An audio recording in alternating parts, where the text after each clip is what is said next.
सोच इंसान की जिंदगी बदल देती है।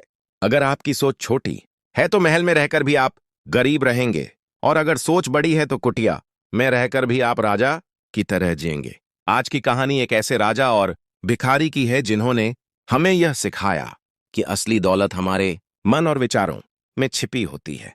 बहुत समय पहले एक बड़े साम्राज्य में एक राजा रहता था।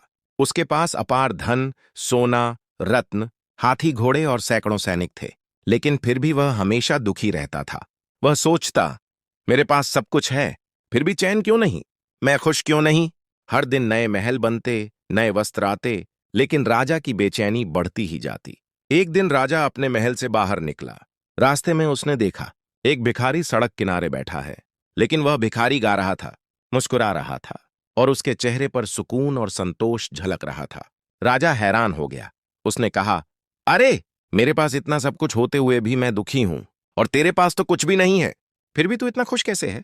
भिखारी हंसकर बोला, राजन, खुशी पेट भरने से नहीं मिलती, बल्कि दिल भरने से मिलती है। मेरी सोच छोटी नहीं है, मैं जो पास है उसमें संतोष करता हूं। राजा ने सोचा, कैसे संभव है? मैं राजा होकर दुखी और यह भिखारी होकर भी सुखी। भिखारी बोला, राजन, आपके पास महल है लेकिन नींद नहीं, मेरे पास जमीन है लेकिन चैन है। आपके पास दौलत है लेकिन संतोष नहीं, मेरे पास फटे कपड़े हैं लेकिन मुस्कान है। राजा होना और खुश होना दोनों अलग अलग बातें हैं। असली सुख बाहर की चीजों से नहीं आता, यह हमारी सोच और दृष्टिकोण से आता है। उस दिन राजा ने पहली बार अपने जीवन का सबसे बड़ा सबक सीखा। वह महल लौट आया और धीरे धीरे अपनी आदतें बदलने लगा। अब वह केवल धन इकट्ठा करने में नहीं लगा रहता, बल्कि अपनी प्रजा की मदद करने लगा।